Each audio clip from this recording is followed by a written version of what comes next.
How's it going, guys? Just a few hours ago, we had Aaron Rodgers on the Pat Mcafee Show, as he does pretty much every Tuesday. He did miss last Tuesday, as he had end-of-the-year interviews with Brian Gutekunst and Matt LaFleur.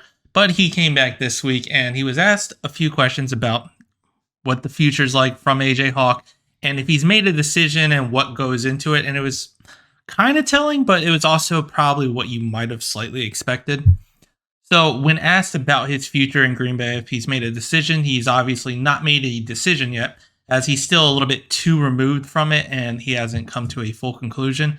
This isn't really shocking. We are still in the middle of the playoffs with the divisional playoffs coming up. So he's only a week removed and he's probably still trying to get past those feelings, which is very fair, especially after such a rough season and a tough loss. He was also asked several questions about how does he feel with his ability, what does the process of how he determines if he's going to come back, and he stated that he still feels like he can play at an MVP level, and that in previous years when a lot of the media said, hey, he's washed up, his prime's over, he's done with, he had a few MVPs and he had great seasons afterwards. So I don't believe he's saying, yes, I'm going to win MVP next year, but it sounds like he does have that burning desire and that he still feels very confident in his ability. Last season was very rough. There was a lot of variables that went into it that attributed to not just him having a non-Aaron Rodgers type season, because I still think he actually had a pretty good season, especially statistically, compared to an average quarterback and an above average quarterback,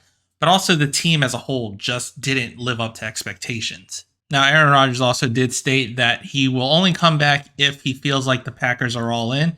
And if he does still decide to return and the Packers decide, hey, they want to get younger or they kind of want to go into a slight rebuild, that he would rather pretty much play somewhere else, because he only wants to come back to play if the team's all in and if he feels like he can win it all with the team. And that's very fair, especially for a man at his current age and where he's at in his career. Like most veterans, I mean, they pretty much go play with Brady, it felt like, because they're at the tail end of the career and they want to win a Super Bowl. And I feel like it's kind of the same with Aaron Rodgers. He's 39. He's not going to be part of a rebuild, and I don't think he should be. And when you're at that point in your career, why would you come back for a rebuild? You're there to win it all, especially since you don't have much time left. Like, this could be his last year. This could have been his last year. We don't really know exactly where his mindset is at. Now, during the interview, he definitely sounded like a person that wanted to come back. And I believe he's going to come back. And there's going to be a lot of conversations that's going to happen behind the doors, as Aaron Rodgers and Brian Gutekunst actually don't really reveal their hands too much. I know Aaron Rodgers did have his whole spat with the front office. And also during part of the segment, he did indicate he would like to see some of his teammates to come back.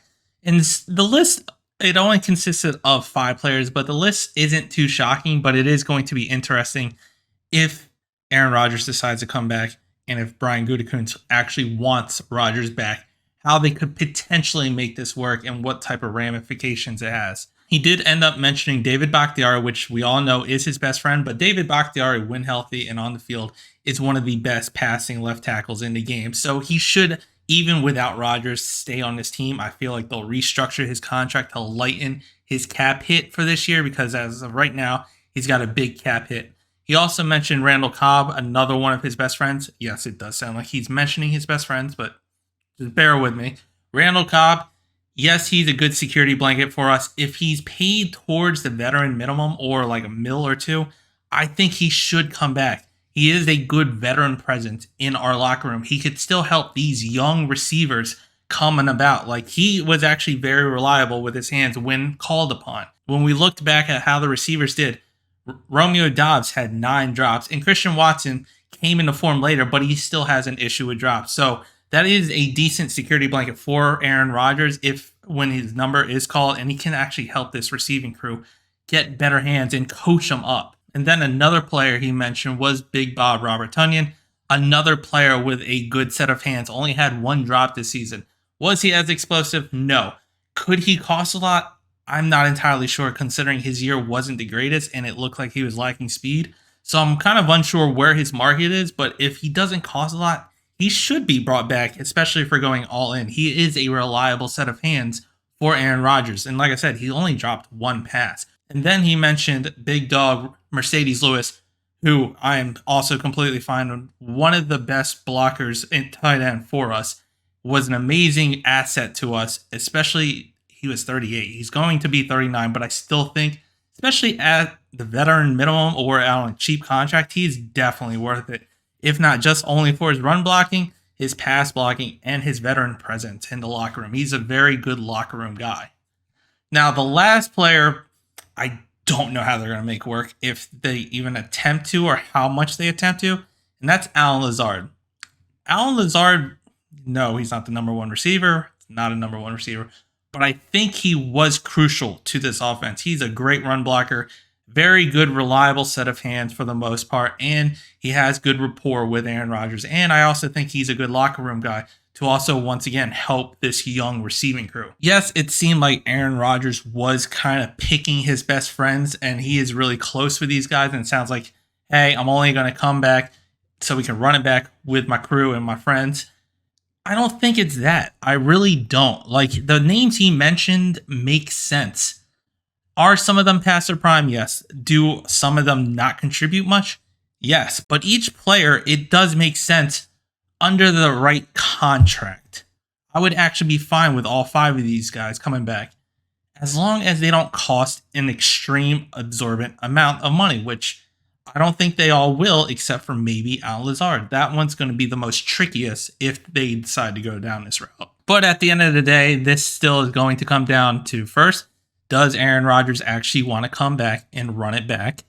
B, does Brian Gutekunst and the Packers truly want Aaron Rodgers to come back, and are they willing to kind of meet in the middle with Aaron Rodgers? Because Aaron Rodgers, it's not a shocker. It's not hidden.